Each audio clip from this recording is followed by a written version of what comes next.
Very good morning to all of you. स्वागत करता हूं आपका अपना यूट्यूब चैनल मैथ अड्डा सारण में। चलिए फिर मैं हाजिर हो गया एक नया सेशन लेके। इसके झा सर का ग्रुप डी का वॉल्यूम 3 का आज हम प्रैक्टिस सेट 10 करने वाले हैं जीके जीएस के। तो चलिए, अगर आप हमारे चैनल पे नए हैं तो चैनल को सब्सक्राइब कर लीजिए, साथ ही साथ बेल आइकन को दबा लीजिए ताकि हम कोई भी वीडियो अपलोड करें उसका नोटिफिकेशन आपको मिलता रहे। अगर आप अभी तक हमारे टेलीग्राम चैनल से नहीं जुड़े हैं तो टेलीग्राम चैनल से जुड़ जाइए, लिंक आपको डिस्क्रिप्शन में मिल जाएगा। और आप सभी से हाथ जोड़ के विनती है कि अपने इस भाई को सपोर्ट कीजिए, ठीक है। बहुत मेहनत करता हूँ आप सभी के लिए, हाथ जोड़ के विनती है कि आप लोग मुझे भी सपोर्ट कीजिए, ठीक है। चलिए बिना टाइम वेस्ट किए क्लास को हम शुरू करते हैं और आज का पहला क्वेश्चन देखते हैं। पहला क्वेश्चन है, अगर वीडियो आपको अच्छा लगे तो लाइक कीजिएगा और बिल्कुल अंत तक देखिएगा, बहुत फ़ायदा होने वाला है आप सभी को। जब 2 किलोग्राम वाले द्रव्यमान पर 5 न्यूटन का बल लगाया जाता है तो उत्पन्न होने वाले त्वरण क्या होता है। यहाँ पे मास का वैल्यू कितना दिया है, एम का मान 2 किलोग्राम दिया है और एफ का मान 5 न्यूटन दिया है। हमसे क्या पूछा है, हमसे पूछा है ए बराबर क्या होगा। हम फॉर्मूला जानते हैं कि एफ बराबर क्या होता है, तो एम बटा एम इंटू ए होता है। तो ए बराबर क्या हो जाएगा, एफ बटा एम हो जाएगा। यानी कि एफ का मान कितना है, 5 है, एम का मान 2 है, तो कितना हो जाएगा त्वरण 2.5 मीटर पर सेकेंड स्क्वायर। यानी कि ऑप्शन ए जो होगा ये आपका सही आंसर हो जाएगा। देखिए एफ बराबर एम में इक्वेशन पे बहुत सारे क्वेश्चन पूछे जाते हैं, या तो इसमें दो चीज़ दिया रहेगा, इसमें दो चीज़ आपको गिवन रहेगा। अगर एम और ए दिया रहेगा तो एफ पूछेगा, एम और एफ दिया रहेगा तो ए पूछेगा, ए और एफ दिया रहेगा तो एम पूछेगा। एकदम ऐसे ही क्वेश्चन बनते हैं। अगर किसी शिफ्ट में आपसे एफ पूछ लिया कि बल क्या है, तो किसी शिफ्ट में आपसे द्रव्यमान पूछेगा, किसी शिफ्ट में आपसे त्वरण पूछेगा। जब त्वरण पूछेगा तो आपका एफ दिया रहेगा, एम दिया रहेगा तो त्वरण पूछेगा। अगर एम द्रव्यमान पूछेगा तो एफ और त्वरण दिया रहेगा, यानी बल और त्वरण का मान दिया रहेगा। ऐसे ही क्वेश्चन बनते हैं। चलिए वीडियो अगर अच्छा लगा हो तो वीडियो को लाइक कर दीजिएगा, पहले ही लाइक कर दीजिएगा, ठीक है। चलिए अगला प्रश्न देखते हैं कि चौथा खेलो इंडिया यूथ गेम 2022 कहाँ आयोजित होगा। तो ये आयोजित होगा हरियाणा में। कहाँ आयोजित होगा, हरियाणा में होगा। तो ऑप्शन ए जो होगा ये आपका सही आंसर हो जाएगा। अगला प्रश्न देखते हैं कि द्रव की बूंद द्वारा सिकुड़ने तथा न्यूनतम आयतन ग्रहण करने की प्रवृत्ति निम्नलिखित गुण के कारण होती है। तो ये किसके कारण होती है, तो देखिए ये पृष्ठ तनाव जो होता है ना, इसी के कारण होती है। द्रव की जो बूंद होती है सिकुड़ती है तथा आयतन ग्रहण करने की प्रवृत्ति के किसके कारण होती है, तो पृष्ठ तनाव के कारण होती है। तो ऑप्शन ए जो हो जाएगा आपका सही आंसर हो जाएगा। देखिए द्रव के पृष्ठ का यह तनाव ही क्या कहलाता है, द्रव के पृष्ठ का तनाव ही तो पृष्ठ तनाव कहलाता है। और पृष्ठ तनाव के कारण ही द्रव की बूंद की आकृति जो होती है गोलाकार, ये पृष्ठ तनाव के कारण ही उसकी आकृति जो होती है गोलाकार होती है। चलिए आशा करता हूँ ये चीज़ भी आपको समझ में आ गया होगा।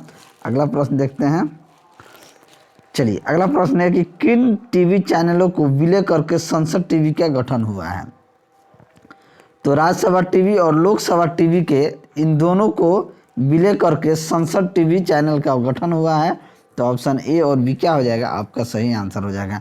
पहले अलग राज्यसभा का अलग टीवी था, लोकसभा का अलग टीवी था, अब इन दोनों को क्या कर दिया गया, विलय कर दिया गया है और इन दोनों को विलय करके संसद टीवी के नाम से एक चैनल को गठित कर दिया गया है। तो ऑप्शन ए जो होगा ये आपका सही आंसर हो जाएगा। वीडियो अच्छा लगे तो लाइक शेयर करते रहिएगा। चलिए अगला प्रश्न देखते हैं। कंपन कर रही वस्तु का समय अंतराल 0.04 सेकेंड है, तो तरंग की आवृत्ति क्या हो जाएगी। देखिए n बराबर क्या होता है, 1/t होता है, यही होता है। यहाँ पे आवर्त काल कितना दिया है, यानी कि स्मॉल t का वैल्यू कितना दिया है, 0.04 सेकेंड दिया है। तो यहाँ पे हमारा आंसर हो जाएगा 1/0.04। यानी इसे 4 बनाने के लिए ऊपर हमको 100 बनाना पड़ेगा। तो ये 4/100 यानी कह सकते हैं 25 हर्ट्ज की ज़रूरत पड़ेगी। तो ऑप्शन बी जो होगा ये आपका सही आंसर हो जाएगा। चलिए नोएडा हाट में सरस आजीविका मेला 2021 का उद्घाटन किया, किसने किया था, तो नरेंद्र सिंह तोमर ने किया था। तो ऑप्शन सी जो होगा ये आपका सही आंसर हो जाएगा। चलिए अगला प्रश्न देखते हैं कि ऊष्मा संवाहकता गुणांक का आयाम क्या होता है। तो ऊष्मा संवाहकता गुणांक का आयाम जो होता है M L T minus three theta minus one होता है। तो M L T minus three theta minus one, तो ऑप्शन डी जो होगा ये आपका सही आंसर हो जाएगा। चलिए अगला प्रश्न देखते हैं। इजराइल को किस देश का पहला राजदूत प्राप्त हुआ? तो इजराइल को है किस देश का पहला राजदूत प्राप्त हुआ? तो यूनाइटेड अरब इमिरेट्स। तो ऑप्शन बी जो है ये आपका सही आंसर हो जाएगा। अगला प्रश्न देखते हैं। यदि पानी का प्रणोद यानी थ्रस्ट दो धात्विक टुकड़ों पर बराबर हो तब क्या होगा? हवा में उनके भार समान होंगे, उनके आयतन समान होंगे, उनके घनत्व बराबर होंगे, या उनके जल में डूबे आयतन समान होंगे। तो यदि पानी का प्रणोद दो धात्विक टुकड़ों में बराबर हो तब उनके जल में डूबे आयतन क्या होते हैं? उनके जल में डूबे आयतन समान होंगे। तो ऑप्शन डी जो है आपका सही आंसर हो जाएगा। थ्रस्ट जो होता है यानी प्रणोद प्रति इकाई क्षेत्रफल दाब कहलाता है, और दाब बराबर क्या होता है? तो प्रणोद बट्टा क्षेत्रफल। दाब बराबर यही होता है प्रणोद बट्टा क्षेत्रफल। तो याद रखिएगा क्या होता है? प्रणोद यही होता है कि प्रणोद प्रति इकाई क्षेत्रफल दाब कहलाता है। दाब बराबर प्रणोद बट्टा क्षेत्रफल होता है। चलिए अगला प्रश्न देखते हैं कि डीआरडीओ द्वारा चांदीपुर से किए गए एसएफडीआर तकनीक का पूर्ण रूप क्या है? तो पूर्ण रूप क्या है? Solid fuel ducted ramjet. तो ऑप्शन ए जो है ये आपका सही आंसर हो जाएगा। चलिए वीडियो अगर आपको अच्छा लगे तो लाइक कीजिएगा, चैनल पर नए हैं तो चैनल को सब्सक्राइब कीजिएगा। किसी एम द्रव्यमान तथा आर त्रिज्या वाले ग्रह के लिए पलायन वेग क्या होता है? देखिए ये सिंपल सा, इसे आप रट लीजिए। √2gm बटा आर होता है। किसी भी एम द्रव्यमान तथा आर त्रिज्या वाले ग्रह के लिए पलायन वेग यही होता है √2gm बटा आर। पलायन वेग वह न्यूनतम वेग होता है जिससे किसी वस्तु को पृथ्वी की सतह से ऊपर की ओर फेंके जाने पर वो गुरुत्वीय क्षेत्र को पार कर जाते हैं। क्या करेगा? वो गुरुत्वीय क्षेत्र को पार कर जाता है, पृथ्वी पर वापस नहीं आएगा। फिर जब वो गुरुत्वीय क्षेत्र को पार कर जाएगा तो पृथ्वी पर नहीं आएगा। और पलायन वेग का मान जो होता है 11.2 किलोमीटर पर सेकेंड होता है। 11.2 किलोमीटर पर सेकेंड होता है। और चंद्रमा पर पलायन वेग का जो मान होता है, चंद्रमा पे 2.35 किलोमीटर पर सेकेंड होता है। तो ये ऑप्शन बी √2gm बटा आर होता है। ठीक है, चलिए अगला प्रश्न देखते हैं कि 2020-21 के लिए ईपीएफओ ने ब्याज दर कितना घोषित किया है? तो ब्याज दर 8.5 घोषित किया है, 8.5% घोषित किया गया है। तो ऑप्शन बी जो होगा ये आपका सही आंसर हो जाएगा। चलिए अगला प्रश्न देखते हैं कि जीई तथा जीपी क्रम से पृथ्वी की सतह तथा एक ग्रह की सतह पर गुरुत्वीय त्वरण है। ग्रह की त्रिज्या तथा द्रव्यमान को दुगना कर दिया जाए तब पृथ्वी की त्रिज्या तथा द्रव्यमान क्या होगा? अब देखिए अगर हम देखें जी का मान देखें, अगर हम यहाँ से स्मॉल जी का मान देखें तो ये हो जाएगा कैपिटल जी कैपिटल एम बट्टा R E square. G M बट्टा आर स्क्वायर होता है। स्मॉल जी बराबर क्या होता है? जी एम बट्टा आर स्क्वायर। बात को समझिएगा। अब यहाँ से जी बराबर जी एम ई बटा आर ई आर स्क्वायर हो जाएगा। अगर हम जी पी का देखें, यही सेम चीज़ अगर हम जी पी का देखें तो हम कह सकते हैं जी एम पी बट्टा आर पी का स्क्वायर। ठीक है, अब हमसे पूछ रहा है पृथ्वी की त्रिज्या तथा द्रव्यमान, इन दोनों का अनुपात में क्या रेशियो बनेगा? देखिए अगर हम जी बटा जी पी कर दें तो हमारे पास क्या आ जाएगा? जी बटा जी पी करेंगे तो देखिए हमारे पास क्या आ जाएगा। अगर हम यहाँ जी बटा जी पी कर दें तो जी का मान क्या है? जी एम ई बटा आर ई स्क्वायर, और यहाँ है G M P R P square. ये जी जी तो कट जाएगा, जी जी कट जाएगा। यहाँ बचेगा एम ई बट्टा, यहाँ क्या बच जाएगा? एम ई बट्टा आर ई स्क्वायर गुना ये चला जाएगा, आर पी कहाँ चला जाएगा? ऊपर। आर पी स्क्वायर बट्टा एम पी हो जाएगा। बात को समझिएगा क्या हो जाएगा? ये आपका ये आ गया। अगर देखिए अब एम ई बट्टा आर ई स्क्वायर इंटू यहाँ पे क्या है? Are P square. ये आर पी स्क्वायर बट्टा एम पी है, ये अलग है, इसको अलग रहने दीजिए। ये एम ई बटा are E square are P square बटा एम पी है। अब देखिए अगर हम आर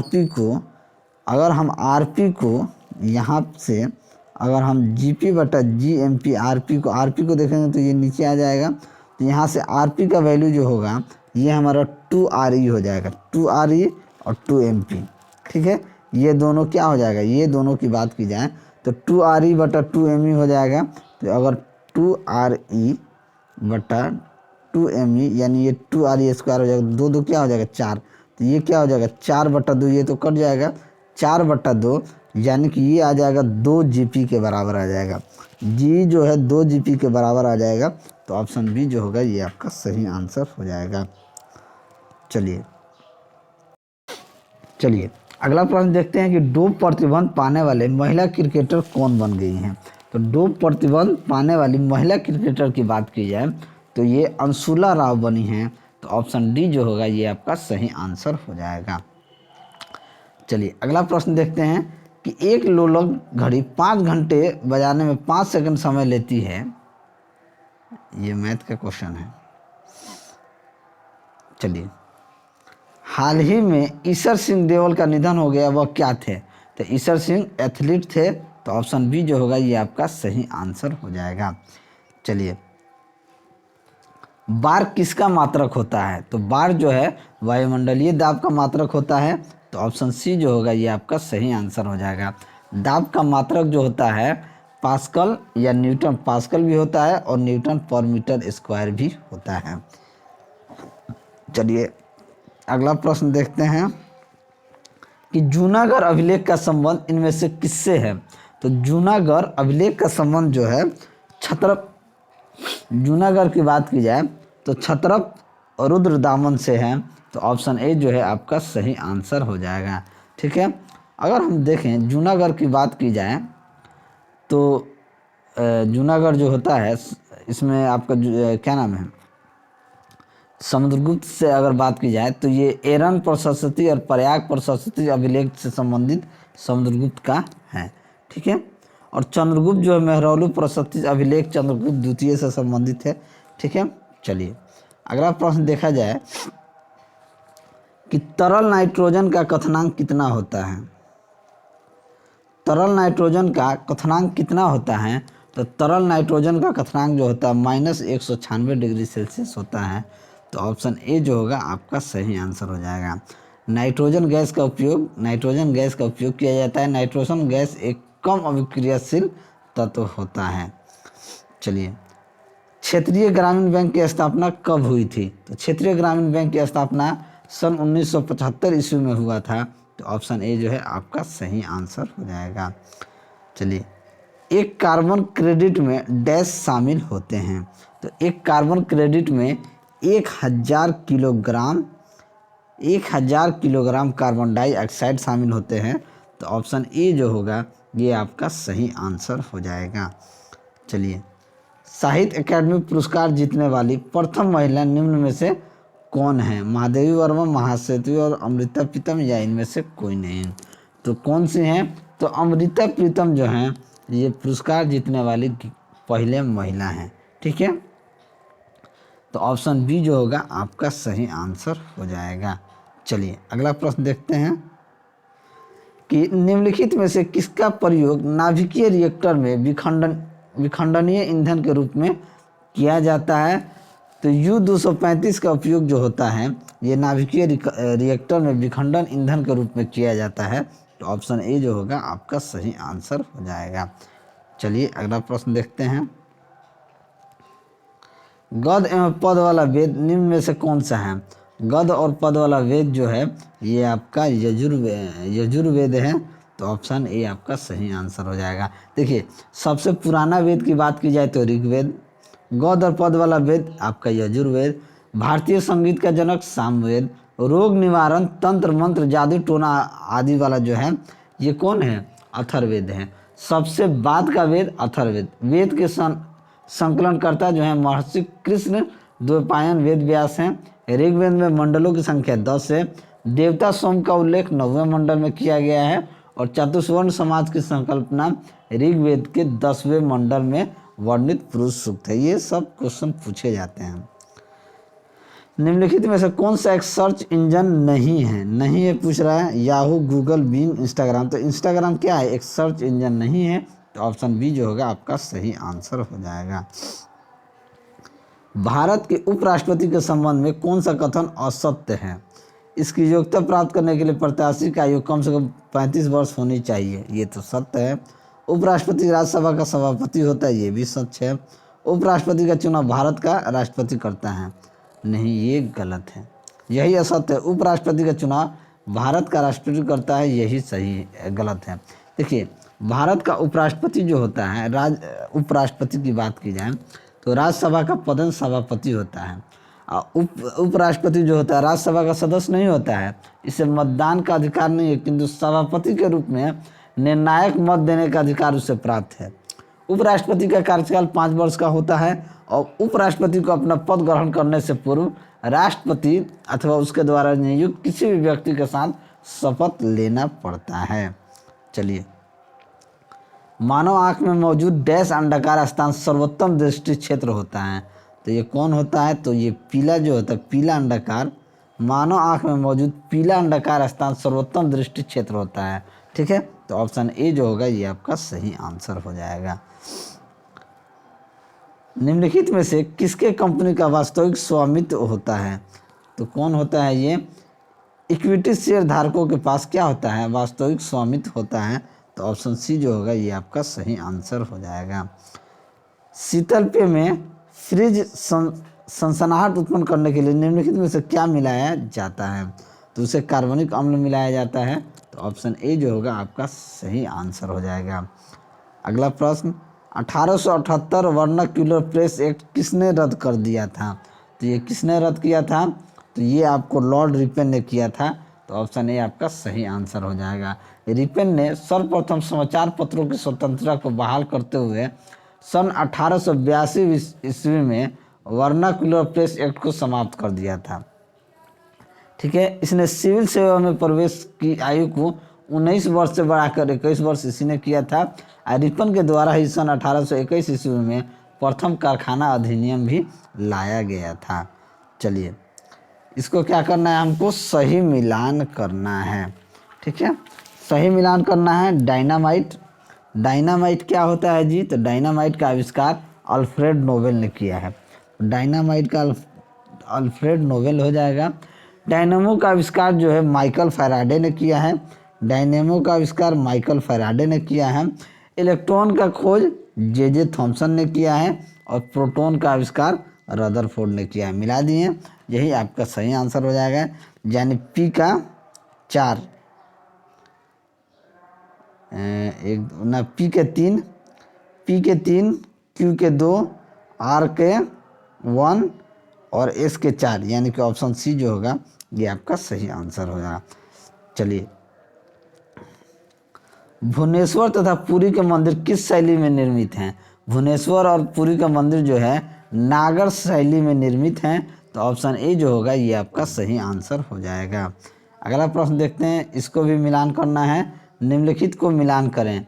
डाल्टन थोड़ा सा इसको ऊपर ले लेते हैं। यस, निम्नलिखित को हमको मिलान करना है। मिलान करेंगे। डाल्टन क्या है? तो डाल्टन तत्व हेतु सर्वप्रथम चिन्हों का प्रयोग करने वाला है, तो ये 1 के 3 हो जाएगा।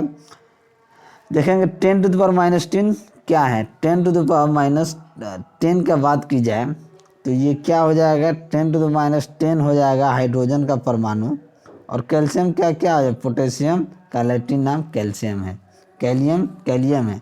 कैलियम पोटेशियम का लैटिन नाम है, तो ऑप्शन बी जो होगा ये आपका सही आंसर हो जाएगा। चलिए, भारत का कार्यपालिका अध्यक्ष कौन होता है? तो भारत का कार्यपालिका अध्यक्ष जो होता है ये राष्ट्रपति होते हैं, तो ऑप्शन ए जो होगा ये आपका सही आंसर हो जाएगा। डैश के 3 सक्रिय रूप रेटिनल, रेटिनॉल और रेटिनाइक एसिड होते हैं, ये क्या होते हैं? तो ये विटामिन ए के 3 सक्रिय रूप होते हैं, तो ऑप्शन डी जो होगा आपका सही आंसर हो जाएगा। विटामिन ए की कमी से रतौंधी नामक रोग होता है और विटामिन डी की कमी से आपका रिकेट्स होता है। और विटामिन सी खट्टे फल जैसे नींबू, संतरा आदि में पाए जाते हैं। किस क्षेत्र में अधिकांश मौसम संबंधी गतिविधियां होती रहती हैं? तो ये आपका क्षोभ मंडल में, तो ऑप्शन बी जो होगा आपका सही आंसर हो जाएगा।